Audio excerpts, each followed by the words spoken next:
Pemirsa, saya ingin membagikan sedikit tips bagaimana menghindari terjadinya denging atau tinnitus pada pendengaran kita. Yang pertama adalah lakukan screening pendengaran dan kesehatan telinga setiap 6 bulan ke dokter THT dimanapun.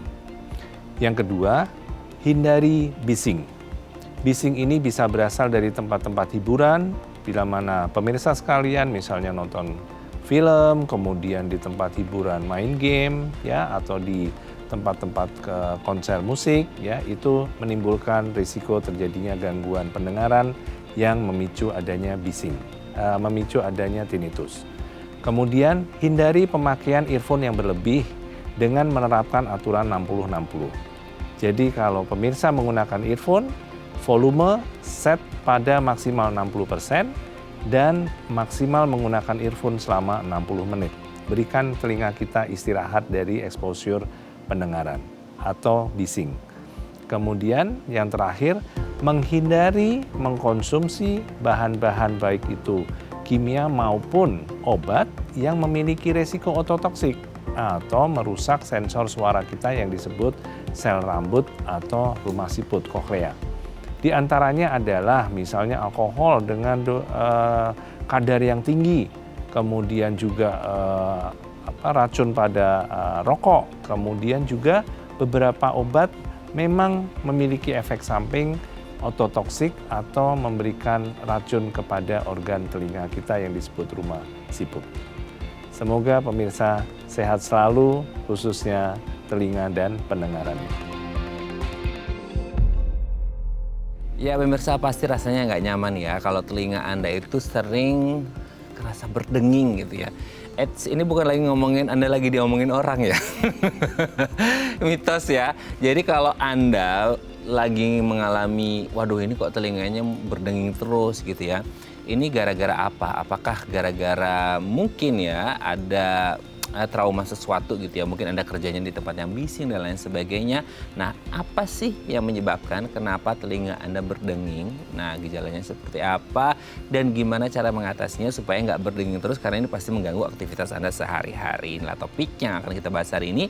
Tapi sebelum bahas itu, kita akan bahas terlebih dahulu beberapa mitos atau fakta seputar pendengaran. Nah, untuk membahasnya telah hadir bersama kami di Studio Bincang Sati ada Dr. Harim Priyono, SPTHT BKL, dokter spesialis telinga, hidung, tenggorok, bedah kepala leher, subspesialis otologi konsultan dari Rumah Sakit Mitra Keluarga Kelapa Gading. Selamat pagi Dokter Harim, apa kabar? Selamat pagi Metli. Sehat ya? Alhamdulillah. Alhamdulillah. Sehat selalu. Fun fact-nya nih pemirsa ya, jadi Dokter Harim ini tuh sibuk banget ya. Enggak juga.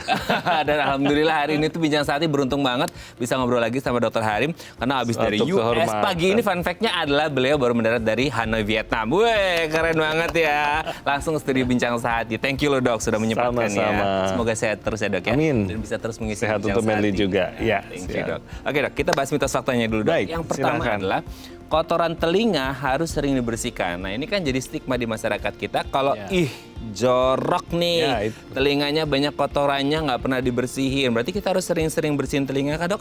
Telinga, kotoran di telinga atau sebenarnya kayak nggak juga atau gimana sih dok? Baik, jadi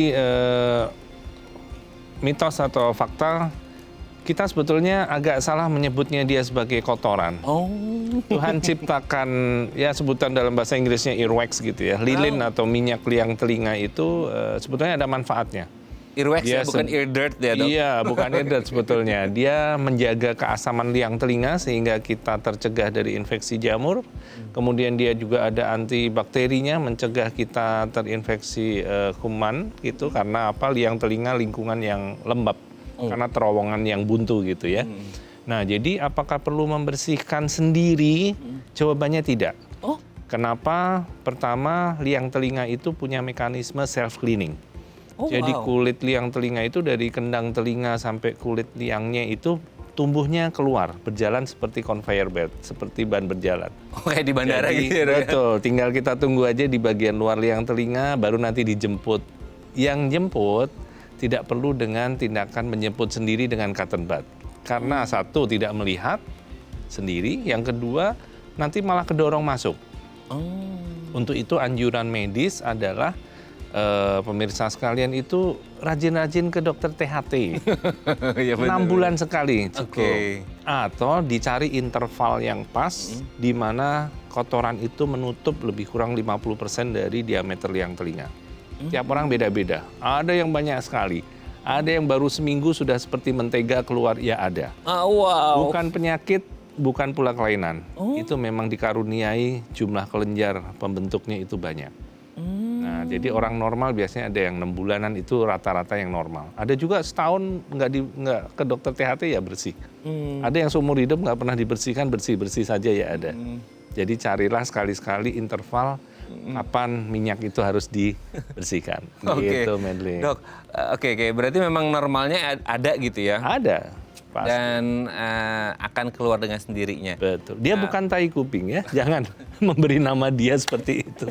Itu sebenarnya banyak yang bilang gitu. Iya, betul. Soalnya kan di masyarakat itu, jorok banget sih. Bukan, itu bukan Karena itu jorok. alami ya. Alami. Tuhan ciptakan ada manfaatnya itu. Jangan disia-siakan. Jangan disia-siakan. Karena ini ada fungsinya gitu ya, Dok ya. Betul. Pengaruh nggak sih, Dok, warna dari earwax itu gitu? Saya mau ngomongin itu lah. Gitu. Aslinya dia berwarna semu kuning tua, tapi kalau bercampur dengan sisik kulit dan lain-lain, ada yang warnanya menjadi coklat gelap, ada yang sering melihatnya seperti darah, kemerahan gitu. Itu variasi warna saja. Oh, Ya, macam-macam. Tiap orang ya. Oke. Sama ini, Dok, kan selalu belakangan kan kita selalu bahas bahwasanya nggak boleh pakai cotton bud. Nah, Ya. saking kreatifnya orang sekarang tuh, Dok, kalau di online ya, Dok, pasti tahu gitu ya. Sekarang tuh banyak dijual alat, Dok, jadi malah kayak dari stainless atau bersih Ya, gitu, betul. yang agak gini ya. Ya. Kayak buat menarik gitu, Betul. Dok, itu. Kami gimana? sangat tidak anjurkan itu. Karena itu secara fisik dia keras, bisa melukai. Apalagi kalau tidak melihat. Kalau kita ngorek sendiri, bagaimana kita melihat ke dalam? Iya, betul. Ada yang lebih baru lagi, ada korek yang dihubungkan dengan HP. Pun seperti itu, tetap saja perlu keterampilan yang itu tidak mudah. Bahkan untuk kami dulu dokter THT belajar juga perlu waktu untuk belajar dengan melakukan prosedur itu. Oke. Ya, daripada salah-salah malah kedang telinganya berlubang. Aduh, serem banget. Ya. Bahkan mungkin dokter THT pun mau membersihkannya harus ke dokter THT juga ya, Dok? Kadang-kadang begitu. Ya, saya kalau membersihkan, saya minta tolong teman saya. Nah, itu rekan sejawatnya ya, Dok Iya. ya. Tuh, jadi jangan dicoba-coba ya, harus ke dokter THT untuk membersihkannya ya. Oke, kita lanjut yang kedua, Dok. Bekerja di tempat bising katanya bisa mengganggu pendengaran. Nah, ini kan challenge banget buat mereka yang semisal kerja di pabrik atau benar-benar yang mesin yang menderu-deru. Itu sedikit banyak atau mungkin banyak gitu ya, yang akhirnya bisa menyebabkan gangguan di pendengaran orang itu atau gimana? Baik, yang itu fakta ya. Jadi ketulian akibat paparan bising itu tergantung dari kerasnya bising, sumber bisingnya. Kemudian yang kedua durasi paparannya. Jadi kalau itu paparannya durasi atau intensitas bunyinya tidak tinggi, ya mungkin bisa lebih lama dia terekspos. Tetapi seperti kita ambil contoh saja yang dekat sini mungkin airport ya.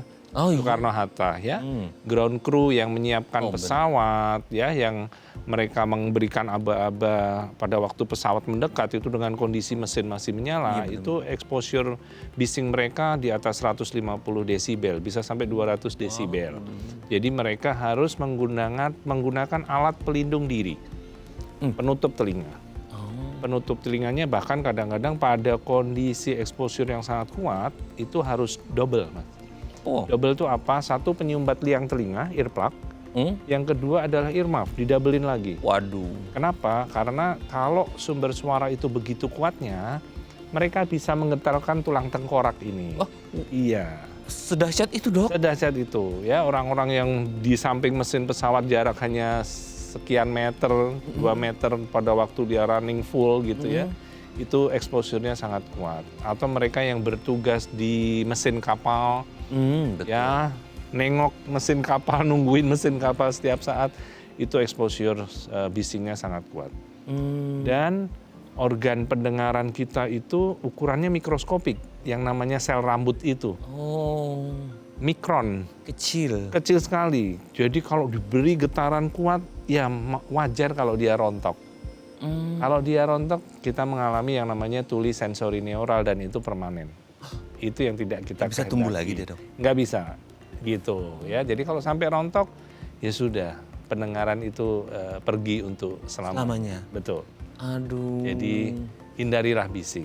Gila bising. Ya. Tapi kalau kayak nonton konser dong. Nah, itu pekerjaan yang memang exposure bisingnya kuat ya Mas. Tapi ada yang kita sering lihat sehari-hari sebetulnya. Apa tuh, Dok? Konser. Iya. Kemudian yang kedua tempat amusement, tempat kita main game. Saya juga sering nganter anak saya main game gitu ya. Itu kalau kita ukur pakai di HP kan ada aplikasi untuk sound meter gitu ya, Dok, ya.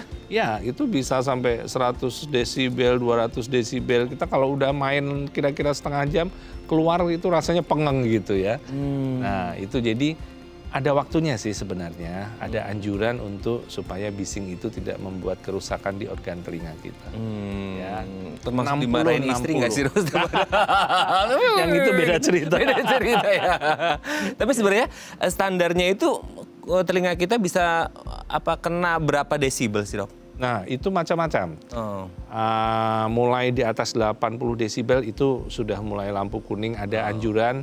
Ada tabelnya itu bisa pemirsa lihat di website gitu ya, noise exposure allowance gitu ya. Itu makin tinggi nilai desibelnya, maka menitnya makin rendah. Di atas 100 desibel kalau saya tidak salah mungkin hanya dalam 5-10 menit harus sudah istirahat. Ya, atau memakai pelindung diri terhadap bising. Ya, jadi sesuaikan dengan pekerjaannya ya, Dok ya? Iya, betul. Kalau memang kondisinya seperti itu harus ada pelindung diri ya. Oke, kita lanjut yang ketiga, Dok. Baik. Nah, ini ngomong-ngomong pelindung diri, nomor 3 kayaknya relate nih. Sering pakai headset katanya juga bisa membuat pendengaran kita jadi menurun. Baik. Wah, ini kan banyak pekerjaan yang... Sama. Itu adalah gangguan pendengaran karena noise induced hearing loss atau gangguan pendengaran karena paparan bising. Nggak kayak, meskipun nggak kayak bising konser atau bising mesin gitu ya, Dok? Tidak harus. Earphone yang Medley pakai itu Aduh. ya lagi, Dok, mengeluarkan sumber suara langsung ke dalam telinga, disumbat sehingga energi suara penuh masuk sampai ke kendang telinga. Oke, kalau gitu saya matiin ya. Itu ada aturan pakainya 60-60. Jadi volumenya kalau pemirsa sekalian mendengarkan musik apapun dengan earphone yang menyumbat liang telinga, 60% saja volume maksimal. Oh. 40% sebenarnya kita dengar. Oke. Cuman masalahnya kalau mendengarkan musik rock, film, rasanya nggak mantep kalau bassnya nggak nendang. Nah, itu yang bahaya di situ. Kemudian 60%, kemudian 60 menit istirahat. Nah, 60% istirahat dulu. Nah, repotnya lagi nonton film masa 60 menit seru. Istirahat. Lagi seru-serunya ya, Dok ya. Betul. Jadi kalau nonton film yang mengeluarkan suara atau action gitu ya, lebih baik pakai speaker aja di luar. Jangan pakai earphone. Oke. Dan paling berbahaya kalau pada anak-anak muda sekarang, mereka menikmati musik itu sampai tidur. Iya. Earphone tetap ada di telinga, bunyi tetap ada. Yang bersangkutan sudah tidak menikmati, tetapi sel rambut sensor suara tetap menderita karena terkena energi mekanik. Tuh. Jangan menyiksa telinga Anda ya. Betul. Lagi pula udah tidur, buat apa? Buat apa? Iya, merusak dinikmati apa yang didengar tidak? Gitu ya. Jadi jangan membawa tidur dengan earphone masih menyala. Betul. Nah, kan ada beberapa pekerjaan juga tuh, Dok, yang mungkin seharian itu dia harus menggunakan headset ya, mungkin editor atau call center kan itu benar-benar kayak ya dari awal kerja sampai itu juga bisa berisiko, Dok. Bisa, tetapi sumber suara itu sebenarnya dibagi dua, Mas. Musik sama conversation, percakapan. Oh, beda. Itu beda. Musik itu energi suaranya nonstop. Ya, jadi kalau yang orang pengatur musik itu kalau bar itunya ya itu akan muncul terus, nggak ada suara. Tapi kalau conversation atau percakapan itu ada jeda. Okay. Ini saya ada suara kemudian saya diem, jadi ada istirahatnya. Nah, yang merusak tuh sebetulnya yang nonstop ini. Bahkan nonton film itu lebih banyak percakapan, itu lebih tidak berbahaya. Tetapi musik yang hati-hati, karena energi suara non-stop ya, sepanjang Anda mendengarkan musik. Betul. Kalau ngomong musik, kan sekarang banyak tuh, Dok, kayak entah headset, earphone, atau earpiece, ataupun kayak earbuds, atau ada lagi yang bone conduction itu. Itu kan sama-sama di kuping juga dok, itu Baik, gimana? jadi kalau alat bantunya tadi atau alat untuk kita pakai mendengar itu pada prinsipnya ada yang pembangkit suara, yang mana getaran suara dimasukkan ke liang telinga, earphone apapun itu, ya. Kemudian ada satu lagi yang model belakangan baru diproduksi adalah bone conduction earphone. Bone conduction itu dengan getaran tulang digetarkan biasanya ke tulang rawan daun telinga. Atau digetarkan di depan pipi, di bagian depan liang telinga. Dia tidak menyumbat liang telinga. Dari sisi resiko ketulian akibat bising, bone conduction ini jauh lebih aman. Ya, kenapa? Energi suara itu tidak dimampatkan ke dalam liang telinga. Ya, jadi dia hanya menggetarkan di luar. Jadi apakah ada resiko ketulian? Saya cari sumber informasinya, boleh dikatakan ini malah paling aman. Oh, wow. Dibandingkan dengan earphone. Hanya saja memang kalau bone conduction karena dia di luar, liang telinga kan terbuka. Dan memang salah satu tujuannya itu, kelebihan dia adalah Mas Menteri pakai bone conduction earphone, liang telinga terbuka jadi diajak ngomong masih bisa. Bisa. Nah, Kalau yang tertutup kan tertutup, nggak dengar tidak ya? dengar dari luar, tapi memang suara dari sumber suara itu betul-betul 100% masuk. Gitu. Ada lebih ada kurangnya. ada lebih ada kurangnya. Oke, mantap. Kita lanjut yang keempat dok. Baik. Semua gangguan pendengaran nggak bisa sembuh 100%. Wah. Gangguan pendengaran ada yang tidak bisa disembuhkan, betul. Yang tadi, ketulian yang sensori neural. Ya, ketulian dari kerusakan sel rambut atau saraf akibat suatu penyakit. Itu tidak bisa disembuhkan. Kadang-kadang ada beberapa penyakit yang memang tidak bisa disembuhkan. Oke. Selebihnya bisa disembuh. Selebihnya bisa ya. Jadi memang ada yang bisa, ada yang enggak. Ya, gitu betul. Oke, dok, kita lanjut yang terakhir. Lansia, nah ini banyak banget nih ya, karena orang berpikirnya kayak ya udahlah proses aging degeneratif, semua fungsi tubuh akan menurun. Jadi kalau ada yang bilang lansia alami gangguan pendengaran itu hal yang wajar, betul? Wajar. Oh. Wajar sekali. Gangguan pendengaran pada lansia dengan adanya tadi yang disebut degenerasi fungsi organ tubuh itu akan terjadi. Akibatnya karena ini organ pendengaran, otomatis akan terjadi gangguan pendengaran. Setelah ada gangguan pendengaran, berikutnya adalah bunyi denging. Gangguan pendengaran dan denging atau tinnitus ini sejoli dua yang selalu berteman berdua, selalu ada. Besti ya dok. Ya, pastinya gangguan pendengaran adalah tinnitus. Gitu. Ngomong-ngomong berdenging, mumpung tema kita hari ini ngomong berdenging, nanti kita bahas lebih lanjut di segmen selanjutnya ya dok ya. Oke, pemirsa, kami akan kembali saat lagi.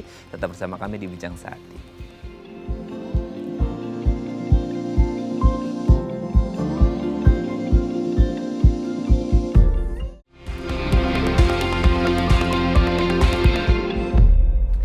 Baik, Anda masih bersama kami di Bincang Sati dan kita masih membahas tema kita hari ini seputar telinga berdenging. Tadi sempat di-spill dikit-dikit ya sama Dokter Harim, kondisi dari telinga berdenging atau tinnitus itu sendiri. Nah, kalau Anda punya pertanyaan seputar tema kita hari ini, boleh ya tanya-tanya di 021 290 3264 atau DM Instagram kami di @bincang_sati.tv. Kita masih bersama dengan mesti bacainnya panjang soalnya.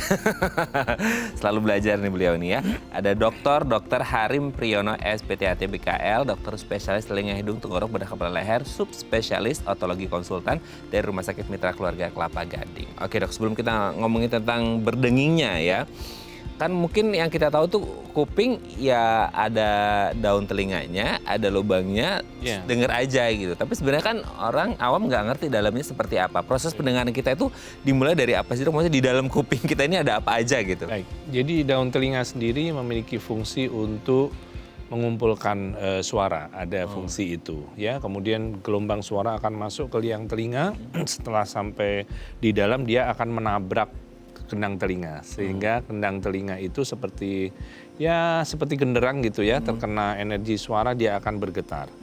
Getaran itu karena pada kendang telinga ini nempel tulang pendengaran. Tulang pendengarannya itu akan ikut bergetar. Akibat getaran tulang pendengaran, dia akan menggetarkan cairan di dalam. Nah, sensor suara yang sebenarnya itu adalah namanya rumah siput atau koklea. Ya, itu sama dengan mic yang saya pakai ini sebetulnya kalau di telinga kita namanya koklea. Betul. Nah, nanti baru setelah ada masuk ke koklea, di dalam koklea ini bagian unit paling kecilnya namanya sel rambut. Sel rambut atau hair cell. Dengan getaran si rambut itu, maka sel ini bisa membangkitkan listrik. Oh, ada listrik ya? Listriknya, iya, listrik. Kemudian listrik akan dihantarkan saraf pendengaran. Sama dengan mic kita ada kabelnya. Ada kabelnya. Betul. Kemudian kabel ini akan sampai ke otak. Sehingga kita mendapatkan persepsi bunyi. Jadi ceritanya seperti itu. Panjang ya dok prosesnya Panjang. ya? Jadi ada energi suara yang lewat udara, lewat tulang, tapi ada bagian yang mana itu proses kelistrikan. Mulai rumah siput sampai otak itu adalah proses listrik, tidak lagi gelombang suara. Gitu. Kuping kanan dan kiri sama dok? Sama persis. Anatomi dan fungsinya sama ya? Sama persis. Oh, berarti nggak bolong ya? Kalau Nah. dulu kita pikirannya kuping bolong gitu ya? Betul. Jadi kadang ada yang mikir kayak nembus kalau masuk ke sini tembus ke sini tidak. Telinga pribadi masing-masing. Telinga kanan dan kiri sendiri-sendiri. Bisa satu sehat, satu sakit, bisa dua-duanya sakit, bisa dua-duanya sehat. Soalnya dulu mungkin kita kepikiran kayak, oh apa yang masuk kuping kiri keluar kuping kanan. Betul. Nggak tembus pemirsa. Nggak tembus. Salah itu istilahnya ya ungkapannya. Tidak pulang ngerambat gitu. Tidak. Ya. Gitu ya. Oke. Nah, dengan anatomi yang tadi dan kerja yang sangat kompleks itu, Ya. muncullah yang namanya telinga berdenging. Nah, telinga berdenging ini kondisi seperti apa dan terjadi di yang mana dok? Entah di gendang telinganya, kokleanya, atau di mananya? Baik. Jadi berdenging sendiri itu sebutannya tinnitus. Tinnitus. Tidak selalu berdenging. Oh. Bisa berdengung. Macam-macam. Beda dong berdenging dan Beda-beda. berdengung. Betul. Jadi Oh, baru tahu nih. itu istilah keluhan yang disampaikan oleh pasien. Entah bisa berdenging, ada berdengung, ada berdenyut suaranya. Kemudian ada satu lagi ritmik. Gimana tuh? Nah, jadi Beda-beda kalau ya? Beda-beda. Bisa seperti suara hujan juga bisa. Bisa bisa. Ada satu lagi itu yang berdenyut. Ada satu lagi yang tek tek tek tek tek. Ada yang gitu. Ada itu. Itu mereka semua namanya tinnitus. Banyak ya dok? Ya, jadi tinnitus sendiri adalah adanya sensasi bunyi yang tidak dipicu oleh sumber suara dari luar. Itu tinnitus, definisinya seperti itu. Jadi kalau selama ini kan kita merasa mendengar karena ada gelombang suara Ada dari sumber luar. suaranya, Sumbernya ya, gitu ya, betul. masuk ke telinga, diproses sampai ke otak, Betul. diterima. Nah kalau ini kan dari internalnya berarti. Betul. Tapi sebenarnya kayak ada banyak yang ternyata ngingung, apalagi banyak yang saya lupa. Ya. Itu tuh dia memang apa ya dok? Kayak ada produksi suara di situ, dalam arti ada aktivitas atau memang kerasanya aja di otak kita bahwa ada sensor suara nih gitu. Ada juga namanya tinnitus subjektif. Itu yang murni benar-benar nggak ada sumber suara apapun. Ya, tidak di dalam badan pun tidak ada. Jadi betul-betul sensasi suara yang tanpa ada stimulasi suara itu namanya tinnitus subjektif. Kemudian ada satu lagi tinnitus objektif. Tinnitus objektif ini ada sumbernya. Ya, yang paling sering kalau secara medis di THT itu karena gangguan di pembuluh darah di sekitar organ telinga. Jadi sekitar organ telinga itu ada pembuluh darah urat nadi besar sekali. Ya, itu ngasih makan otak dia, namanya arteri carotis interna. Kemudian ada vena juga besar juga di situ dan persis mereka berada di bawahnya si rumah siput itu, si sensor suara. Jadi kalau ada kelainan pembuluh darah, kemudian ada kelainan darahnya sendiri atau permukaan pembuluh darah yang kasar, ini akan timbul yang namanya bising atau turbulensi, ya. Nah, begitu ada turbulensi, dia memang ada produksi suara di situ. Jadi kenapa disebut objektif? Karena kami dokter bisa memeriksanya dengan stetoskop di bawah telinga. Kalau ditempelkan di situ, kami pun ikut dengar. Berarti betul. Misalnya, dok, saya ada bunyi berdetak di telinga saya. Saya periksa, taruh stetoskop di bawah telinga, memang saya ikut mendengar. Itu objektif. Ya, tetapi kalau yang denging, desis, ya itu biasanya masuknya ke yang subjektif. Nah, kenapa bisa begitu? Karena ada teorinya. Pertama, sebetulnya saraf pendengaran Merly tidak tidur kalau Merly tidur. Oh, tidak tidur? Tidak tidur. Saraf kita akan selalu hidup. Seperti analoginya dengan mesin mobil, bukan mesin mobil yang mati di dalam garasi, tidak. Tapi mesin mobil yang stasioner di lampu merah. Oh. Oke, jadi mobil lampu merah ada suaranya Idling nggak? system. Ada, ya kan? Tetap hidup ya. Berarti kalau tidur nanti malam di tempat yang sangat sepi, gelap, perhatikan pasti ada tinnitus. Tinnitus itu ada, Iya. karena artinya itu saraf kita mengeluarkan listrik. Stasioner tapi. Karena dia stasioner, dianggap oleh otak itu bukan bunyi. Karena dia stasioner. Begitu berubah, nah contohnya ya kan, mobilnya biasa stasioner 900 RPM, kemudian jadi 500, kan panik.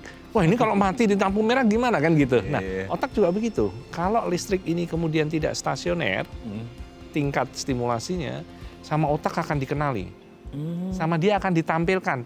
Hei manusia yang punya pendengaran, ini nggak normal nih. Nah, sehingga yang bersangkutan akan mendengarkan sensasi bunyi itu.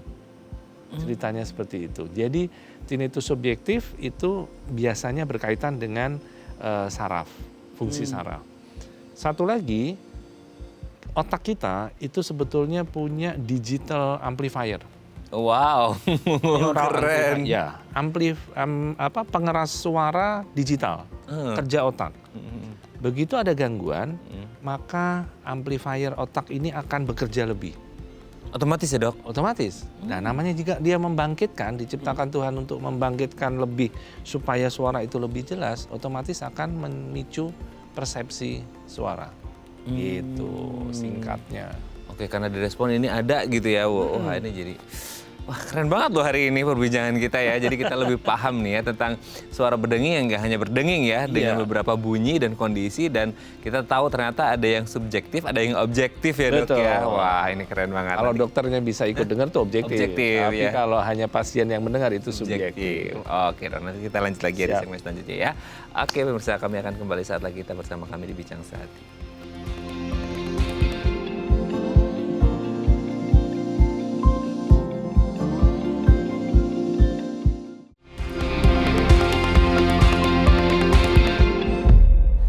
Baik, Anda masih bersama kami di Bincang Sehati dan kita masih membahas tema kita hari ini seputar telinga berdenging yang ternyata jenisnya banyak ya. Ada yang objektif, ada yang subjektif. Ini saya masih banyak pertanyaan di benak saya, nanti akan saya tanyakan ke dokter kita hari ini ya. Nah kalau Anda juga mau tanya boleh nih di 021-290-3244 atau DM Instagram kami di @bincangsehati.tv. Kita masih bersama dengan Dr. Harim Priyono SPTHT BKL, dokter spesialis telinga hidung tenggorok bedah kepala leher, subspesialis otologi konsultan dari Rumah Sakit Mitra Keluarga Kelapa Gading. Oke, dok, ini tuh saya jadi bertanya-tanya. Ada yang tadi sempat kita bahas selama break juga sih dok. Ini sebenarnya pertanyaan saya tadi di segmen sebelumnya, cuman belum sempat bertanya. Yang subjektif dok, yang itu subjektif gitu ya. Kan kalau objektif kan dokter periksa ikut dengar gitu ya. Memang real ada suara, sumber suaranya gitu. Yang subjektif tuh saya jadi kepikiran. Subjektif itu kan kadang-kala kalau kita ngomong pendengaran itu kayak ada kayak halusinasinya nggak sih dok? As a part of mungkin psychological condition dari si pasien itu sendiri. Maksudnya ada nggak hubungan psikis gitu ya antara si tinnitus subjektif ini dengan psikis seseorang itu gitu? Baik, jadi tinnitus, kalau kita berbicara tentang tinnitus sendiri, tinnitus ini sangat berkaitan dengan kondisi psikologi pasien. Ini seperti ayam sama telur, Mas. Nggak bisa dipisahkan ya? Tinnitus bisa membuat seseorang depresi. Makin depresi, tinnitus akan makin kuat. Makanya di dalam suatu tim medis seperti klinik tinnitus gitu ya, itu ada kalau ada di beberapa rumah sakit punya khusus klinik tentang tinnitus. Oh berarti satu permasalahan yang serius ya dok? Serius, itu timnya itu tidak cuma dokter THT, di sana ada dokter saraf, tapi juga ada dokter psikiatri. Oh kejiwaan. Akan ada yang melibatkan psikolog juga, ya gitu. Jadi tinnitus ini memang tidak sederhana. Ya, multidisiplin untuk menanganinya cukup banyak gitu. Kalau itu sudah berkait dengan penyakit saraf, tidak hanya teman sejawat dokter saraf, juga bedah saraf. Nanti ada dokter radiologi. Kalau di luar negeri bahkan ada terapi, nanti kalau pemirsa baca itu ada terapi dengan bukan radiasi ya, semacam memberikan magnet ya seperti MRI seperti itu, tapi untuk mengobati tinnitus. Di kita belum ada sepertinya setahu saya. Nah itu juga ada. Jadi itu melibatkan dokter radiolog yang seperti itu. Oke. Nah, baik yang subjektif maupun objektif nih dok ya. Maksudnya kayak si bunyinya ini entah yang ngingung dan lain sebagainya tadi gitu ya. Nah itu tuh dia apa? Progresif nggak ada perburukan gitu. Maksudnya dari yang kecil atau sedikit, terus kemudian dia nanti akan tambah besar, tambah lama, tambah panjang durasinya atau gimana? Betul sekali, Metri. Jadi pada waktu pasien mengeluhkan tinnitus, kita evaluasi pemeriksaan fisik, pemeriksaan penunjang fungsi pendengaran. Kalau kita melihatnya ini, atau mungkin bahkan kadang-kadang pemeriksaan radiologi kita lakukan, bahkan sampai MRI, tapi tidak ada apa-apa. Nah, kalau tidak ditemukan kelainan, maka berikutnya kita namanya observasi kan. Nah, pesan kita adalah kepada pasien betul yang disampaikan Medli. Satu, apakah nanti tinnitusnya tambah keras atau enggak intensitas suaranya. Kemudian yang kedua, yang tadinya on off, hilang timbul, kemudian menjadi makin sering dan kontinu. Nah, progresivitas ini yang kita nilai dan kemudian nanti kita sesuaikan kalau memang makin progresif, ada pemeriksaan berikutnya yang untuk memastikan atau mencari ke tempat yang kita sangka.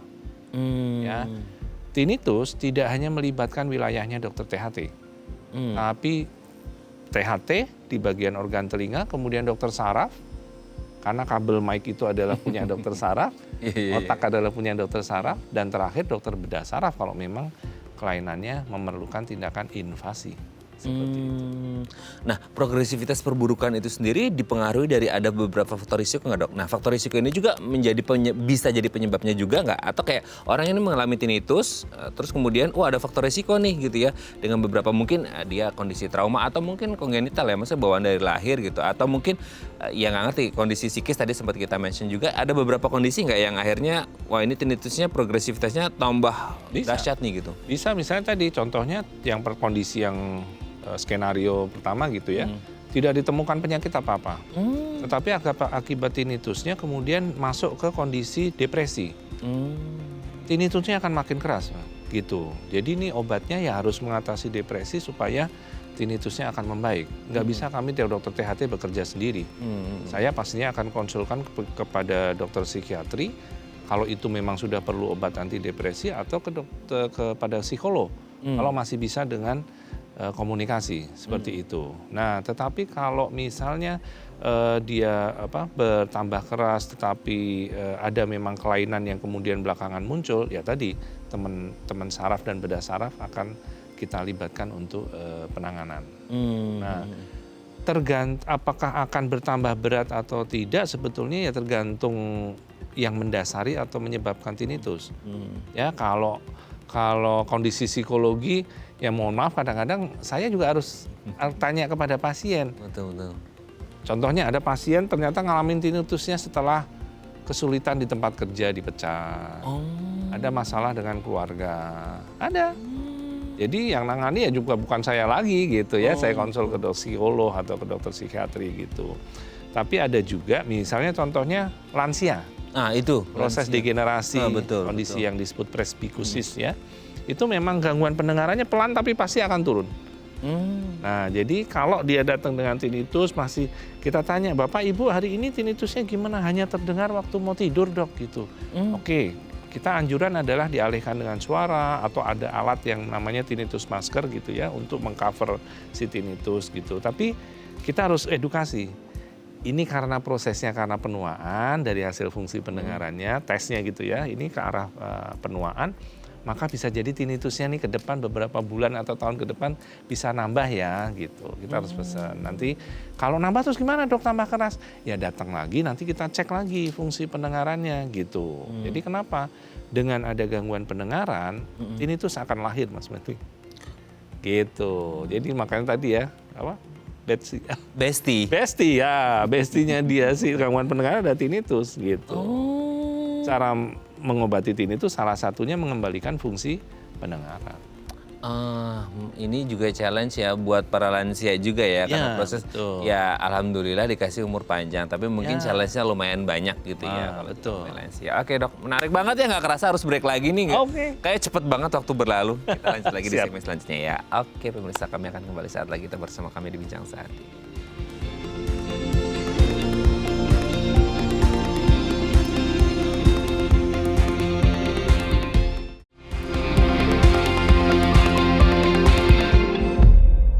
Baik, Anda masih bersama kami di Bincang Sati dan kita masih membahas tema kita hari ini seputar telinga berdenging. Kalau Anda punya pertanyaan seputar tema kita hari ini boleh ya tanya-tanya di 021-290-3244 atau DM Instagram kami di @bincangSati.tv. Kita masih bersama dengan Dr. Harim Priyono, SPTHT BKL, dokter spesialis telinga hidung tenggorok bedah kepala leher, subspesialis otologi konsultan dari Rumah Sakit Mitra Keluarga Kelapa Gading. Oke, Dok, kalau untuk yang tinnitus sendiri ada nggak sih Dok kayak waktu-waktu khas gitu ya? Kalau tadi kan kayak Dok, ini lansia nih pas mau tidur Dok atau bangun pagi gitu. Ada nggak waktu-waktu khas yang memang biasanya tinnitus ini akan muncul gitu ya, terutama untuk mereka yang sudah mulai sering muncul nih gitu. Itu ada nggak waktu-waktu khasnya? Baik, jelas ada. Kenapa? Karena ya itu setiap orang sebenarnya punya tinnitus. Ya, cuman sangat-sangat kecil. Hanya terdengar kalau ya tadi Meli masuk ke ruang kedap suara, ya kalau di studio yang kedap suara pasti akan terdengar. Atau pada waktu mau tidur tadi, ya. Nah, jadi tinnitus itu tidak terdengar kalau ada bising lingkungan. Ya, jadi kalau ada suara dari luar, maka dia akan memasking, menyamarkan si tinnitus. Makanya menjadi obatnya, salah satu obat tinnitus adalah tinnitus masker atau penyamar tinnitus. Itu sebetulnya memberikan suara yang sama dengan tinnitusnya, gitu ya. Jadi dengan ada bising lingkungan, maka tinnitus akan teredam. Seperti itu. Begitu bising lingkungan tidak ada atau orang yang gangguan pendengaran, otomatis nggak bisa mendengar bising lingkungan. Ya, suara AC semua ini dia bising lingkungan, tapi di satu sisi dia ikut membantu meniadakan tinnitus kita. Nah, kalau saya tuli, saya nggak bisa mendengar suara lingkungan, sehingga seperti saya ada di ruang kedap suara, sehingga saya akan mendengarkan tinnitus saya sendiri, meskipun saya tidak mempunyai penyakit di saraf telinga atau di sensor suara. Ya, jadi orang dengan kotoran telinga yang sampai menyumbat, itu bisa sangat banyak yang mengeluhkan tinnitus.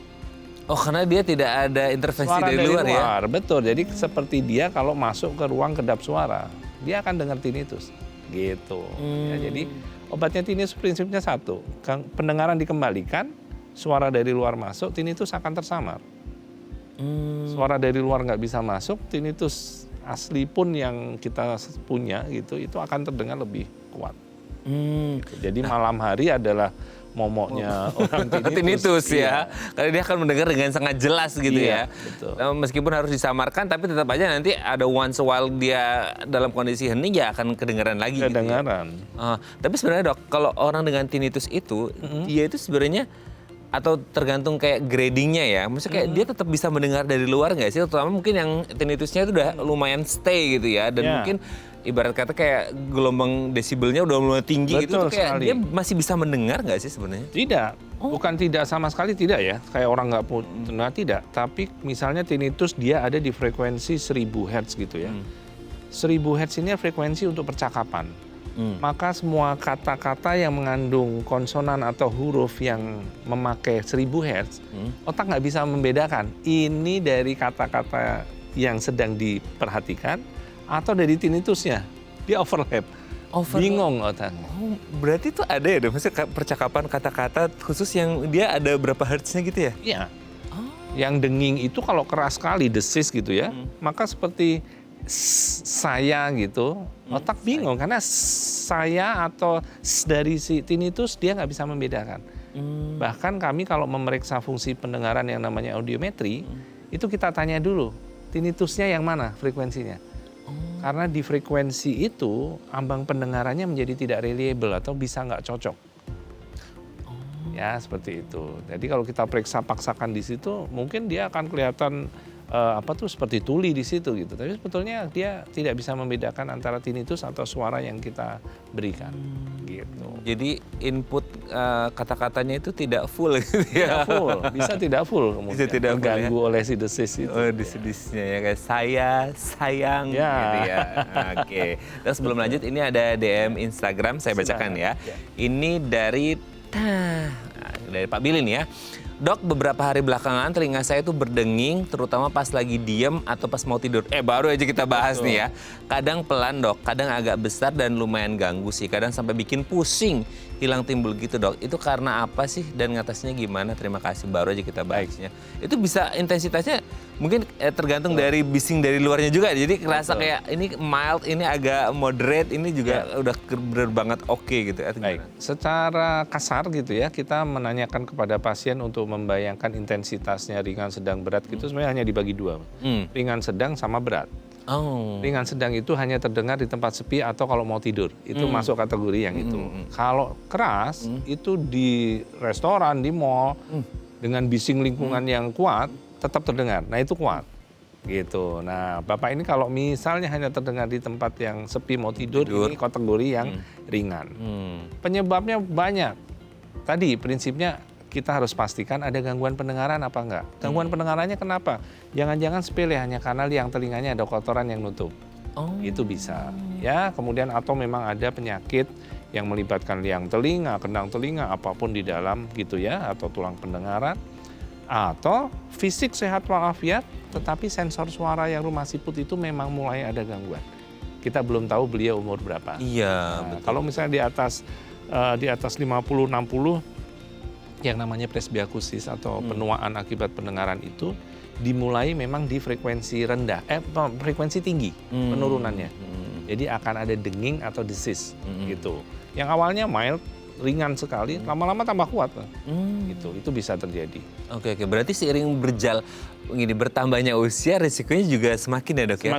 Semakin tinggi. Jadi harus sebenarnya ya itu adalah satu challenge ketika kita memasuki usia lanjut. Tapi mungkin bisa diminimalkan risikonya dengan datang ke dokter THT gitu ya dok ya? Rajin untuk namanya screening ya Mas. Screening, betul. Sayangnya di kita mungkin kurang menjadi kebiasaan gitu ya, yang namanya screening kesehatan. Nah itu dia ngomong sukanya nunggu sampai penyakitnya memang beneran keluar gitu. Keluhan dulu parah baru ke dokter ya dok ya? Iya betul. Nah ngomong screening nanti kita bahas ya dok di segmen terakhir. Screeningnya gimana dan pengobatannya gimana ya. Oke, terima kasih Pak Billy sudah menghubungi kami. Oke, pemirsa kami akan kembali saat lagi. Tetap bersama kami di Bincang Sehati.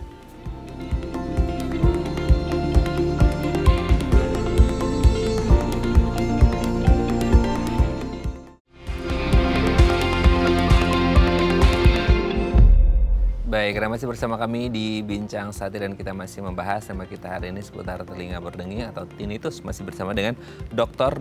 Harim Priyono, SPTHT BKL, dokter spesialis telinga hidung tenggorok bedah kepala leher, subspesialis otologi konsultan dari Rumah Sakit Mitra Keluarga Kelapa Gading. Oke, dok, tadi ngomong screening ya. Sebenarnya kan kalau kita standarnya ya, kalau ada fasilitas di perusahaan MCU setahun sekali. Tapi kalau untuk kayak khusus untuk telinga berdenging gitu ya, ke THT itu ada standarnya nggak sih berapa lama sekali kita harus screening dan screeningnya apa gitu? Baik, jadi untuk kesehatan telinga dan pendengaran secara umum ya, anjurannya adalah ke dokter THT itu 6 bulan sekali, dimanapun.